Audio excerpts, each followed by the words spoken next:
Two moms, two marketers, two women new to the financial industry. They have a lot of questions. That's why they're bringing in financial experts to educate all of us here on A Penny or Two for Your Thoughts. Hey, everyone. Wait, no. It's A Penny or Two for Your Thoughts. Cha, cha, cha. That's not how we usually start. And I loved it. So let's begin. It's Liz. I'm Liz. I'm Chantel. And this is your podcast. Nope, it's not your podcast. It's not theirs, but it's ours. It's Centris's. It's Centris's.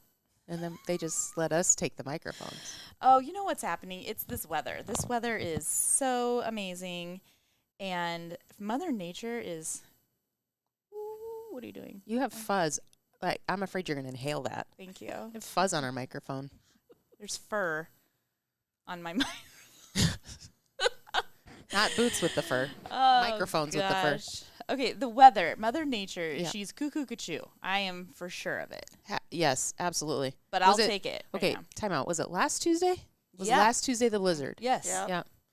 I Yes. came home in it, or right before it. Oh. Okay, so last Tuesday was a blizzard. Today it's 77 degrees right now. Yeah, perfection. And tomorrow for spice, we might get a tornado. Oh, good. It just brings back bad memories for me. Wait, this is not okay. Well, It was like that time of year when it was. I know. It was crazy. Ugh. Well, we're going to enjoy today, and we're going to enjoy this podcast today. We are. We're going All to right. soar into it like an eagle. Oh, kids. All right, let's jump in. All right. Well, we've got two very special guests with us today. Our first guest joins us from one of our community partners, Partnership for Kids. She's currently serving as president of Partnership for Kids and has been in that role for, almost 14 years. Prior to that, she spent many years at different universities in various roles. Please join me in welcoming Deb Denbeck. Well, Hi, thanks. Deb. Welcome to the Welcome. show. Great to be here. So you look glad. like a natural. You're know. just She's sitting like, there kick like, back, I'm ready for relaxed. this. Like- I love it. Yeah. Most of our guests come in and both hands are Yeah. on the table and they look very nervous. Sweating Well, I did profusely. this in my college career, so. Oh, gosh, we should have known that before. We would have upped our game a little bit. I know. She's probably looking at us like, you amateurs. Ugh. Amateurs. Let's wrap this up. However, our second guest. She's not an amateur. She's not an amateur. She's a three-peat. Three-peat. Three-peat. This is her third time sitting down with us, and I'm not really sure why she keeps agreeing to it. 'Cause she I thinks don't know. probably we're both big goofballs. Because last time we talked about pie with her, I believe. oh, yeah, Remember? it was pie. like National Pie Day. It Wait, was. When is that? 3.14. Oh, that's tomorrow. Oh. You're hearing this in April, Yeah. but hey. Isn't that weird? Weird. Look at that. Look at that. All right. God. Anywho, see, she's going to say, I'm never doing this again. She's our vice president of community relations, so she's all about the relationships, and she's very busy building those with all of our community partners. Welcome back to the show, Dawn Gonzales. Thank you. I'm glad whoop. to be here. Awesome. 3P. I'm going to get kicked off. No, you're not. Deb's like, Cam, cut her off. Cut the mic. Oh, boy. I needed Hot this mic, hot- today. Oh, good. Good. Woohoo. All right. A lot of people don't say that about A us. lot of people have said that. Not true. It's okay. So we have kind of screwed all of this up in saying that it was 3.14 in March, but actually it's April, everyone. Yeah. Hi. Welcome to Wink, April. wink. Yeah. And Spring the is here. The magic of recording, but it's Financial Literacy Month, and that's a big thing in Dawn's world. It is. And Dawn, Chantel. just let's set the stage. I wish we had like some really calming music, you know. I'm asking Cam to do things. Nope, he's but looking not down. He was listening. writing He's not listening. things, It's not fine. even paying attention to the show. He doesn't know where to cut. Okay, so we're going to level set the audience here because we've talked about this several times, but this is such... There we go. This is so good. I've never been more happy right now. And our Is listeners this are a little, like, what is yacht happening? rock happening? Because I feel real happy. gonna listen to it just for a second. Okay. Let's talk about financial literacy. Let's do. Would you like to know what it is?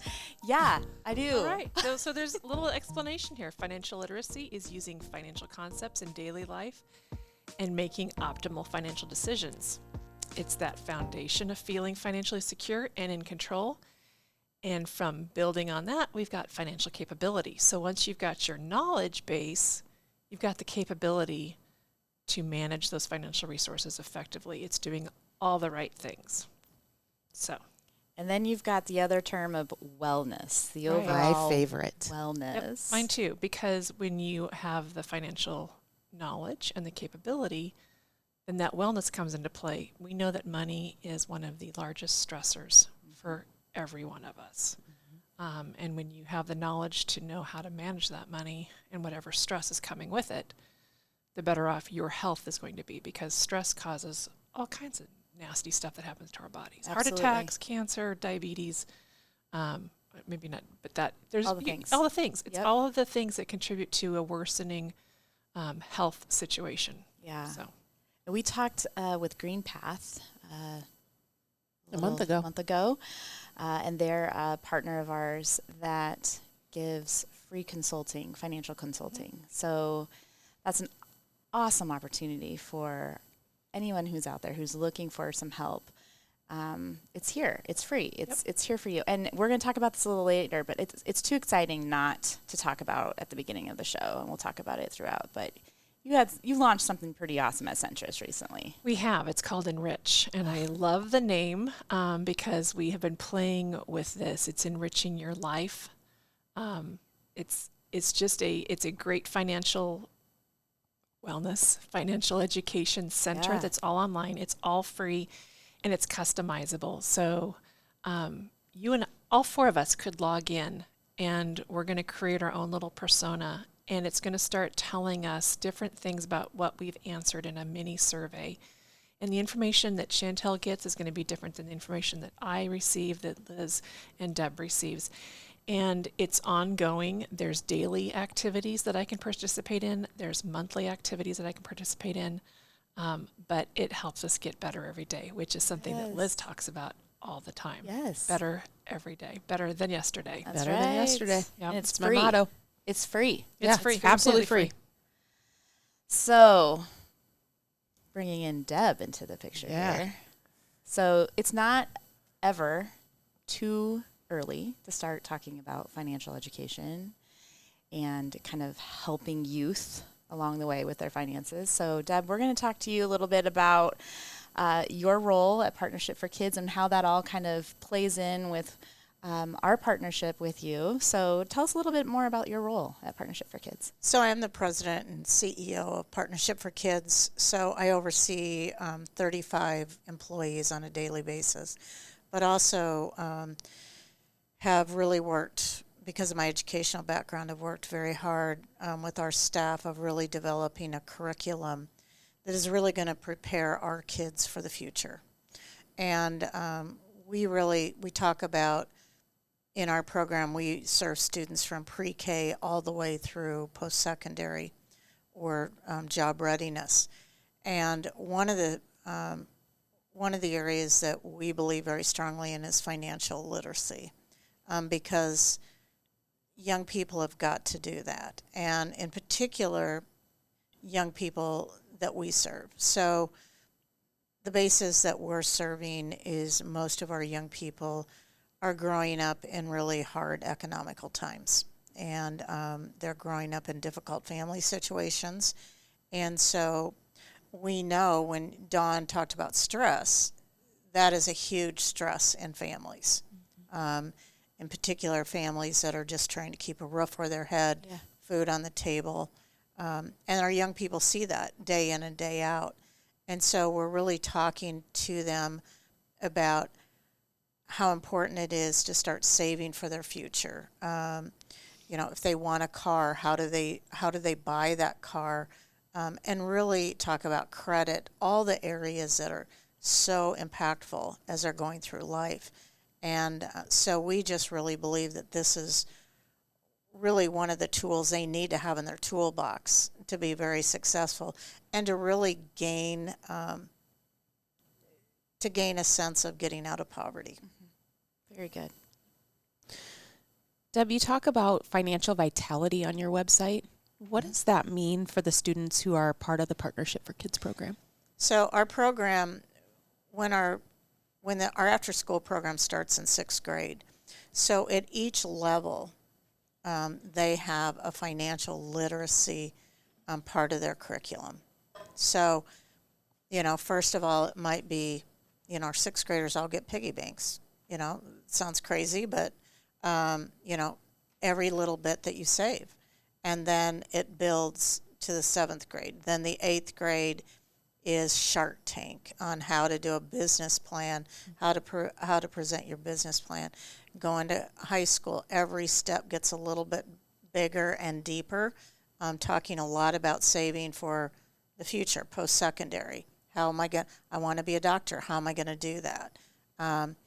We work with Centris on a program called Mad City Money, where kids really get to be someone that's grown up, and they get to work through all the situations of whether it is kids buying a new car, buying a home, and it really starts to make them realize what life is all about. And Dawn also comes in our post-secondary, talks about credit, about savings, about credit cards, all those types of things that I think college kids get bombarded with and don't even know what they're doing. Right. I mean, I remember being in college, oh yeah, you signed up for every credit card you probably could because you got something free. Yeah, free pizza. And, it didn't. Now you look at it and you go, really? That's what I did? But, just really teaching kids what good financial vitality is like, how you can live a life and live within your means. Very good. So, Dawn, she mentioned Mad City Money. Tell us how you two met and how that whole, I love this story. So Deb and I were at a downtown Rotary luncheon, and we get to talking, and she's looking for how do we potentially partner. And I said, I love working with youth. We've got this fantastic program for Mad City Money. And I shared a little bit more about it. And gosh, that's been pre-pandemic. 7-8 years now that we've been doing this. And it really started off some consultative approach, coming in and talking to the high schoolers in their high school classrooms with her mentors and setting the stage for what Mad City Money looks like. So I would go to 4 or 5 different high schools, meet with the kids after school, and we would do some exercises, needs and wants, getting them ready for the Mad City Money event. And a few years ago, we transitioned with Mad City Money to be kind of this, not an awards celebration, but it was a celebration. And we include dinner. We bring the kids in with transportation. They come to our headquarters building. We treat our employees who are working the event with dinner and the kids. And it's like this little community that we have established. And 2.5 hours later, the kids are laughing. I think upon arrival, sometimes they're like, why am I here? Oh my gosh, we're going to be doing money stuff, really? Yeah, and role playing on top of it, right? Yeah. But by the time they leave, the conversations that develop with our employees and the participants, what we see. I mean, I learn something from these kids all the time, which I love. And they learn something from us. It really connects the dots on what it takes to budget in adulthood. Right. We always ask the questions at the end, did you learn something? And we hear adulting is hard. Yep, it sure is. And mom and dad or the guardians at home, they've got a lot to manage. And so it gives those participants a real taste for as much as it can be real. But they do have to budget through the whole that 2.5 hours. And it's an eye-opening experience. I think at the end of the day, it's eye-opening. They have fun with it. It's experiential learning, which oftentimes will solidify a concept in a student because it's relatable, and they have just gone through that process. Now they've got it in their brain as opposed to sitting and listening to a lecture. Yeah, I always remember that question when a student said, "What did you learn?" And they learned, "I'm going to buy a used car, not a new car." Yes. Yeah. They learned that through that whole exercise. And that role playing just really helps prepare them for adulthood. Yeah, you call it the game of life on steroids. I do. You've said that several times, but it really is, because you go through buying a car, buying a house, having a family, losing a Childcare. job. Yep. Yeah, having the washer and dryer blow up on you. Things just happen. So yeah, it's a cool experience. I think my favorite thing in that whole thing is when they go to the child care center to pick out what daycare they're going to use, and they end up always choosing mom and dad or grandparents they're going to watch, and it's like, well, they probably grandma aren't. know? Do grandma, No, do we- they we- know? we They c- have a career Yeah, too. the grandma option is what we Yeah. call that. Yeah. And it's eye-opening, because some of these kids, they think about their grandmother, but if they're having the child, it's really their mom Right. that's now the grandmother. Mm-hmm. Oh, my mom's still working Right. a full-time job. She's not retired. Yeah. How's that going to work for you?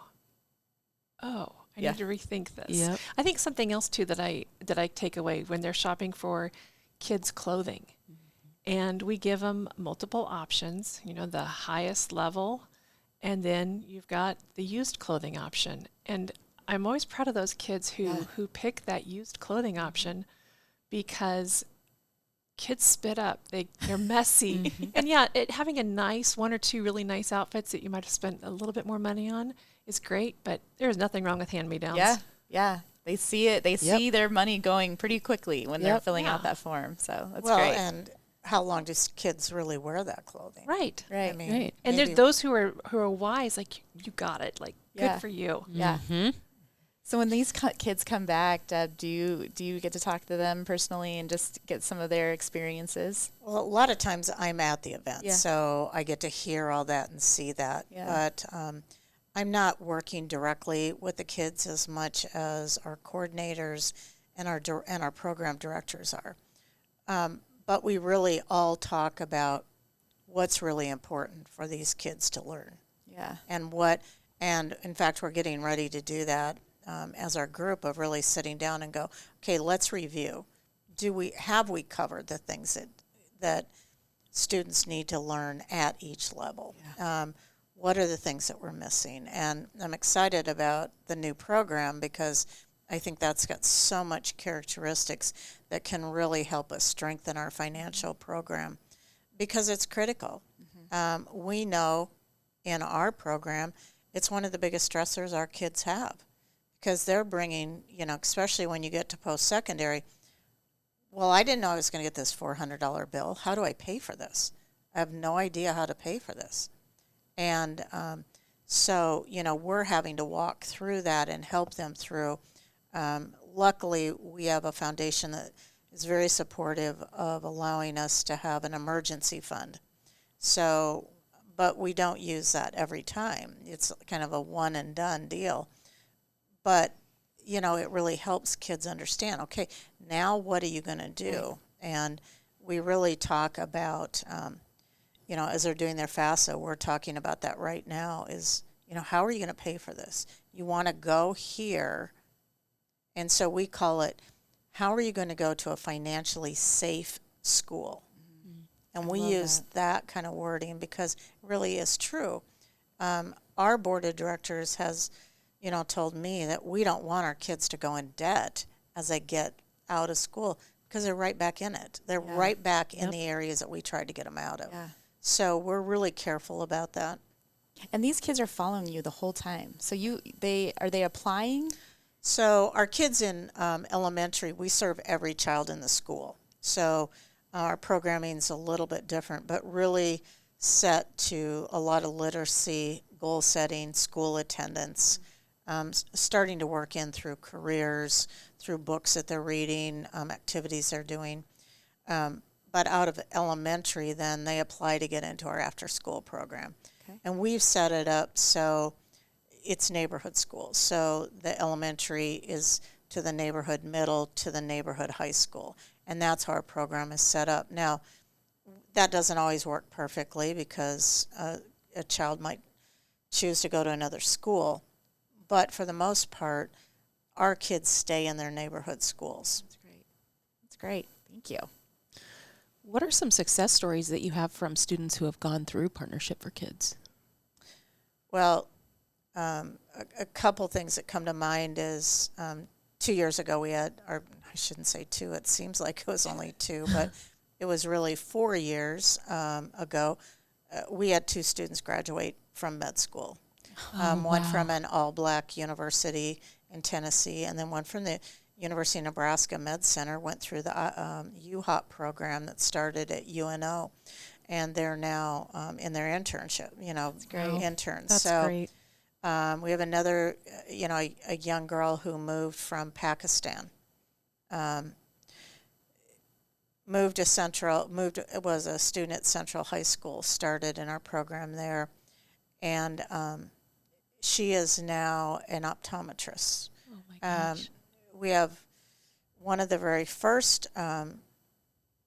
graduates in the program. She was in the second cohort of what was then called the Yanni's Kids, All Our Kids.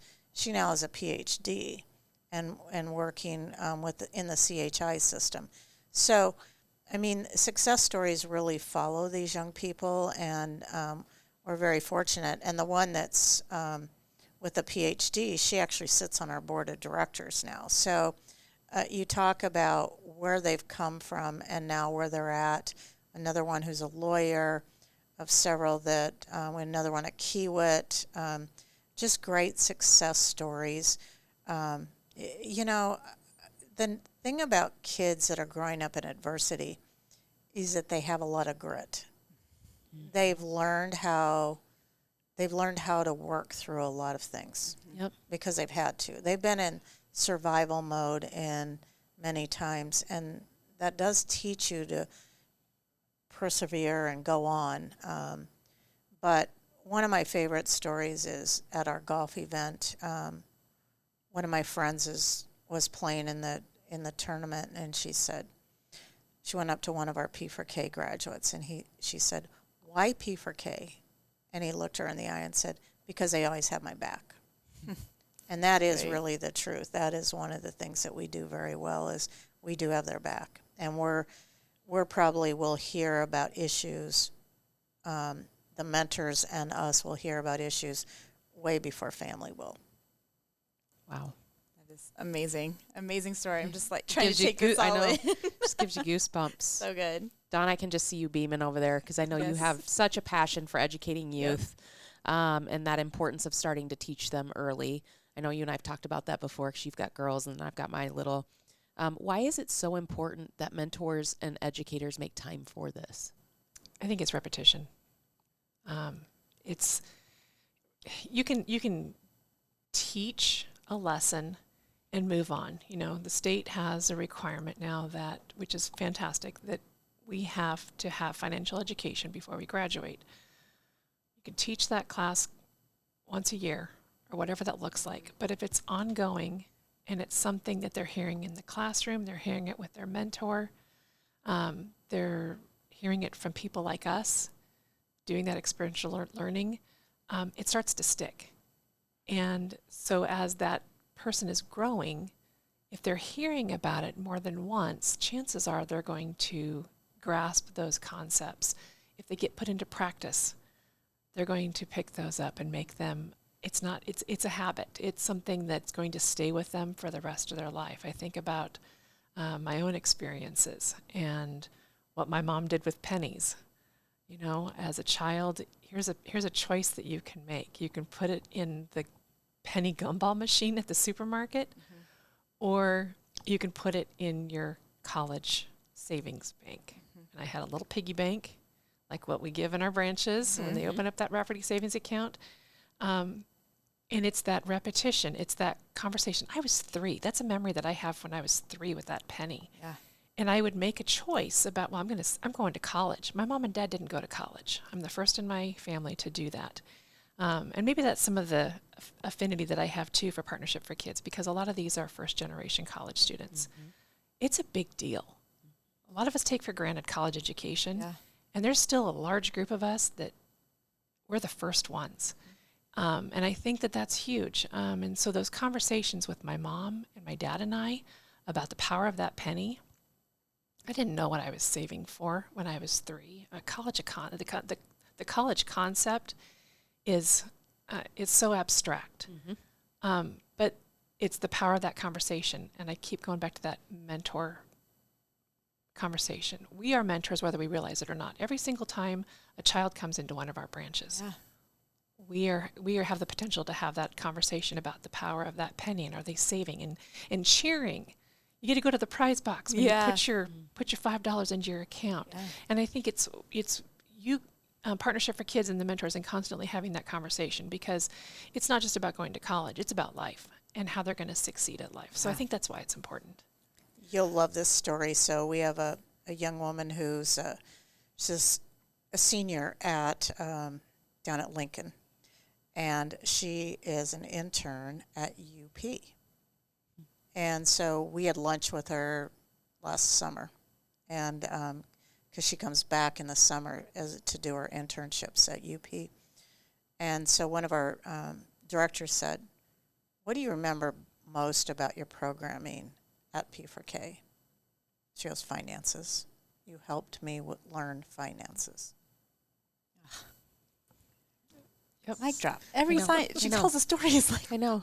It's so good. It's so good. So I'm going to recruit you two to be mentors. Sounds perfect. I'm game.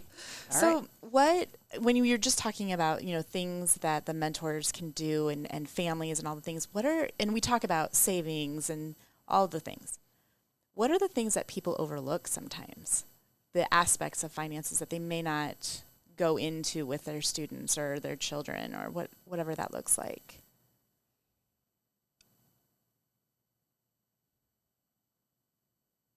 I think the things that they overlook, it's budget. I talk about budget all the time. Do I personally sit down with my spreadsheet or my app? And no, I don't. I should. I preach about it. I talk about everybody should have a budget, and I have a loose budget. I know where my money's at all the time. I know what my bills look like all the time. So I think establishing an emergency savings account, that's something that I'm talking about right now with my youngest, who has graduated college and is adulting, and she's managing her expenses. But when we talk about an emergency savings fund, she doesn't really know what that is. So I think that's one thing. It's the budget. It's learning how to live life and make those choices. I love the conversation of needs and wants. And at the very, very basic level, it's housing and food and clothing and potatoes and gravy. The potatoes give us life. The gravy is the extra. It makes the potato taste good, but potato can still nourish us. The gravy's the extra. But as you get older and you start thinking about needs and wants, we have to make choices. Life is always about choices and where we spend our money. And it's, I think, being practiced at doing that. And it's that practice that I think some parents forget about. If we want to go do X, then maybe we can't do Y. Right. We can't always do both. Some people can, but I think the vast majority of us have to make a choice. Right. And it's choices. We live in instant gratification. 100%. I mean, you can go and you can shop and you can get anything you want right now. Right. And there's no waiting. I mean, there's just, I know my kids don't have that concept of, okay, wait. We've talked about this before, like layaway. Right. When we had layaway and we had to wait to get our school closed, it's just doesn't exist for so many. Some it does, but for so many. And if you can go buy it, and great. But if you really want to do something, trip to Disney World or a trip to Europe or just a trip to the zoo. I want to take my kids to the zoo on a regular basis, or now that's future grandchildren. Zoo, I might need to save a bit. Yeah. And there's a way to do that. And I think it's that. How do I save for this? And it's those conversations that I think are probably maybe what's missing, is how to save. We can talk about budget all day long, but if you don't really know how to save and you don't break it down, it's those baby steps. Yeah. How do I get from this point to this point and still be successful and still get to do the life that I want to do? Right. Absolutely. Yeah, and I think that, like you said, Dawn, that needs and wants conversation, that really helps, especially with those younger kids and even into the teenage years. I know, like for your son, teenager, talking about needs versus wants, that's really when that is super helpful. I mean, that's what we do in our house too. I mean, I have a 4.5-year-old going on 13, and her wants list is pretty dang long. So yeah, we're trying to get her to understand that concept, just because I think that's an easier concept for her to understand versus telling her about budget. Right. Like the word budget's going to fly over her head, but she uses the word I need, I want.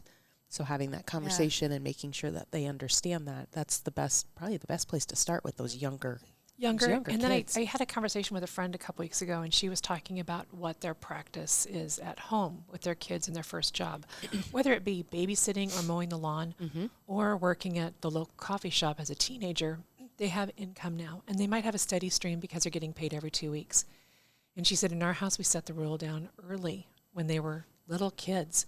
You get a monetary gift, maybe it's $10. We're going to take 20% of that, and we're going to put it into your savings account. Well, 20% of 10, it's $8. Did she just ask us to math? It's $2. I'm She sorry, it's just asked us to $2. math. I did math. We did a little math. So it's $2. It's We're $2. 20% of that is $2. She asked us to do math. I know. I don't know what she's doing. But putting that 20% into your savings account and watching that savings grow. Yep. And it might feel a little painful, like, oh, I want that full $10. Well, this is the rule that we are going to establish in our family. And then going forward, again, setting and forgetting it. So I think it's really easy to set and forget. And that's something that I talk about all the time. Talk to your banker. Yep. Tell them that you want X amount into your savings account every payday, and it could be every payday, which is twice for most people, twice a month. Sometimes it's just once a month. And then if you want to get really savvy, you could set up a vacation account in your, multiple savings account. Label one vacation. Label one, for me, another vehicle, because mine's old and I need a new one. And I'm not saving for it, and I certainly don't want to go out and have to, if my car dies on me, Right. I don't want to have to go buy another one without having a plan in place. Right. And my emergency savings is not in my head for that. I Right. need to be planning for my future. So I do need to go set up a savings account. I'll go talk to Haley and say, hey. Yeah. I think also Centris and other financials have that roundup program as well, which is so great. That has been a really great tool when you're talking about Augie and kind of the things that you do with her from when you get older. My son started to use his debit card, and so every time it rounds up his purchase, and then it goes straight into his savings. He thinks he's saving a lot. I mean, he's also spending, so we have to remember that. But it's a great opportunity just to see how you can make that work. Pennies for at a you. time. Yeah, Pennies at a time. exactly. Can make it happen. It's like 20 cents a transaction, but yeah, it adds up. Yep. Since Great. my husband confirmed that he listens to this podcast, I'm going to tell him he needs to change his dad tax, because he always does dad tax when there's snacks involved. So if she asks for a snack, he says, I got to take my dad tax. So I think anytime she gets money, I think we should say dad tax, and that money goes into a savings account. Yes. I'm going to change it for him. Yes. It's no longer take Augie snacks. It's take her money and put it into savings. That's a That's good the new one. dad tax. Yeah, that's a good Great one. I like it. Mm-hmm. So what role does the experiential learning and games, kind of like Mad City Money, play in teaching those financial concepts to children? It's sticky. It just helps create a sticky memory for them. Once they've gone through it, and Deb, you can probably speak to this about this too. It helps them remember it.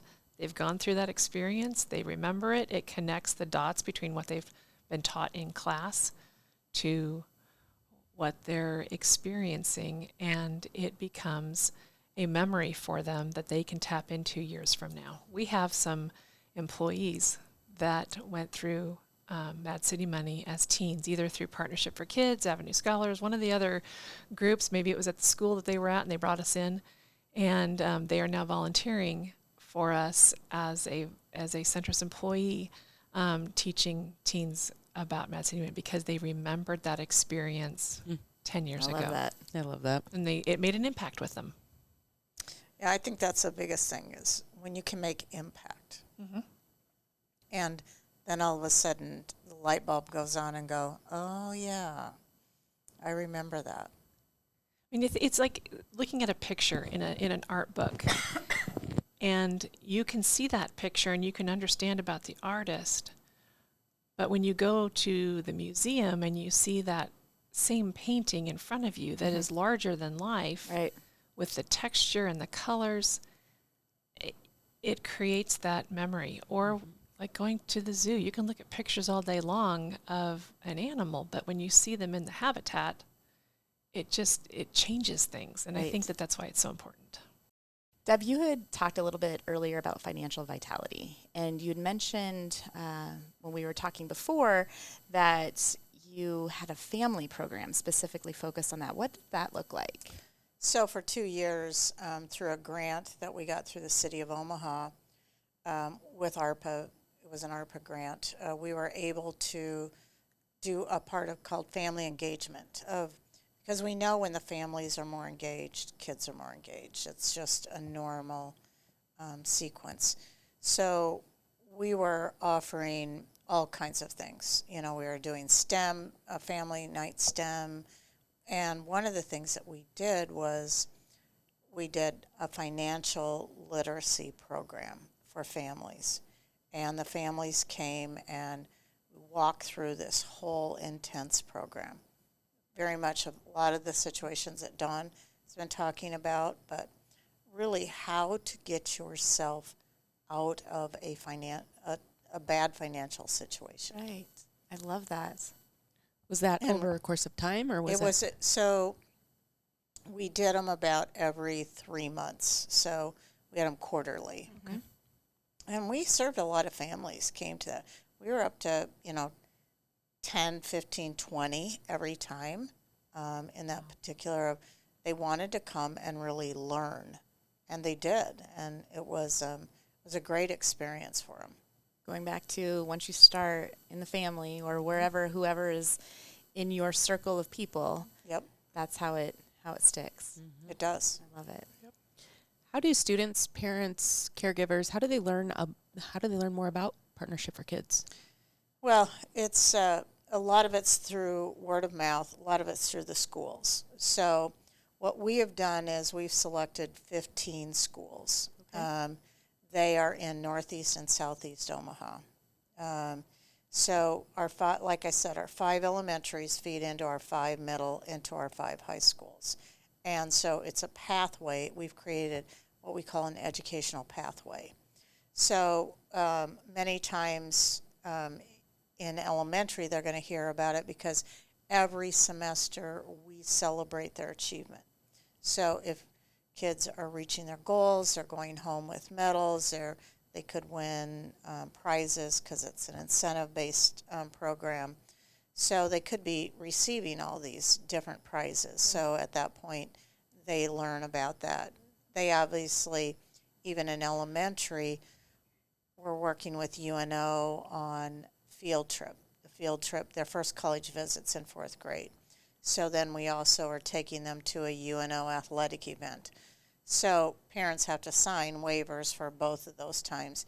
And now the 3rd time, we'll come back to UNO this in May, and that's where our graduates of our elementary program get to come to the Strauss Performing Arts Center, and we celebrate their achievement if they've reached 85% of their goals in reading, school attendance, life skills, and then we've added the component of leadership.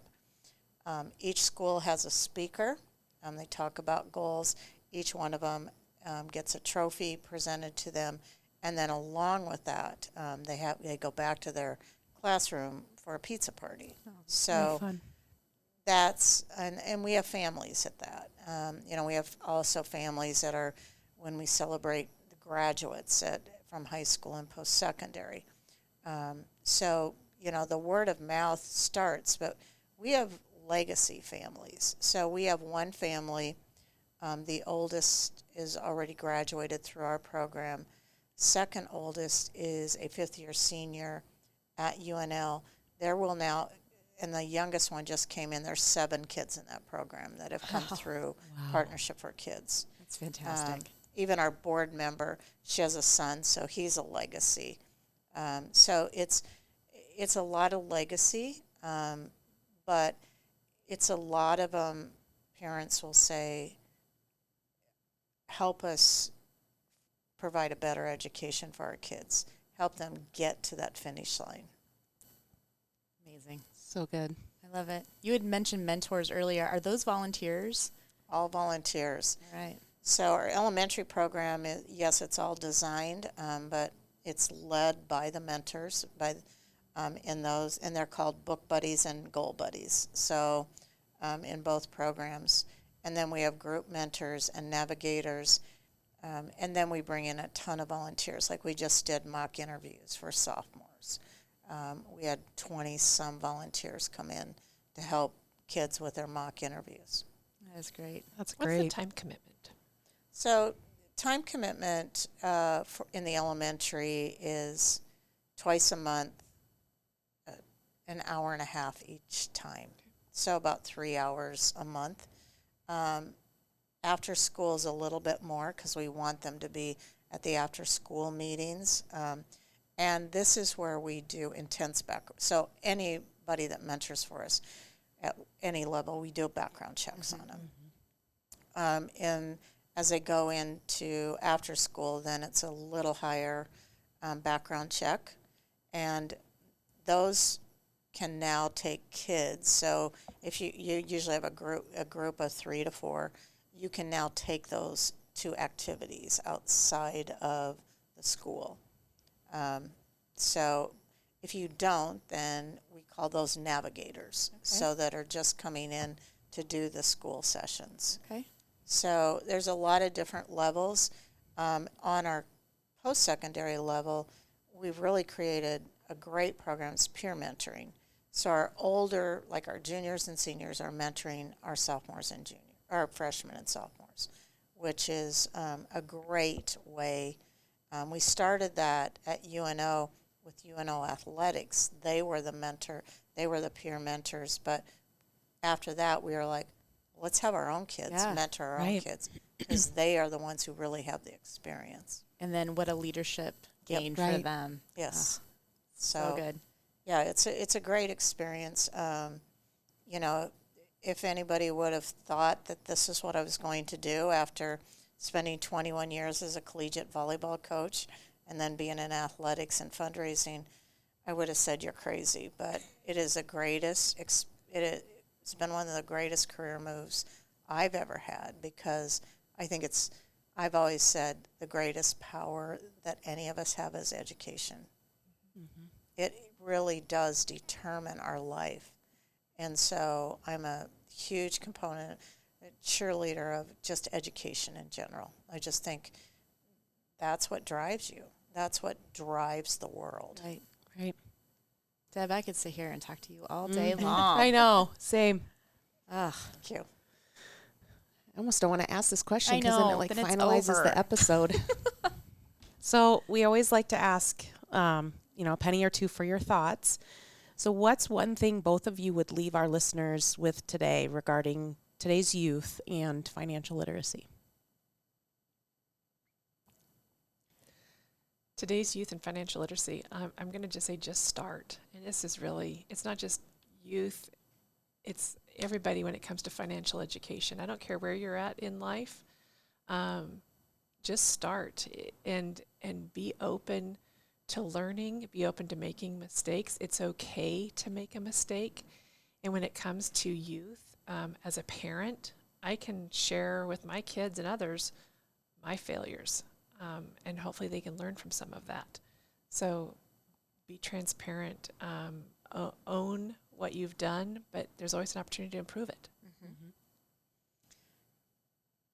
I think a few things that I would leave is, number one is our youth need us more than anything, anytime right now. Transitions have been tough. COVID was very difficult for young people. But they're bright and they want to learn, and get out and help them. Be a mentor, because they are our future. And, so many times, in particular, because our work is done with Omaha Public Schools. And, it's the largest school district. It also has the greatest diversity, has the greatest need. Let's lift everybody up so everybody's on an even keel to have a really good opportunity. Great. Thank you So so good. much. Seriously, I don't want to end this. I know. Now I'm like seriously putting a stamp on it. Signed, sealed, I know. delivered. Got to do it. All right. All right. Thank you both so you. much Thank you. for taking the time today. I know you're both very busy. We Yes. appreciate it. We've really enjoyed talking to you. And we just appreciate you both for the amazing impacts that you're actually having on the community each and every day, and helping build up that next generation of leaders, because that's who's going to be helping us when we're older, right? The tables turn at some point. All right, listeners, as always, you can email us at pennyforyourthoughts@centrisfcu.org. You can rate, review, subscribe to our podcast, and follow Centris on Facebook, Instagram, X, and LinkedIn. You can also check us out at our website at centrisfcu.org. And if you want to connect with one of our amazing experts to help you with your financial literacy, you can give us a call at 402-334-7000. And check out our description today. This podcast will have a link to Partnership for Kids, as well as our new financial education platform, Enrich. We really hope you enjoyed this episode as much as we did. Thanks again for listening. Thanks, everyone.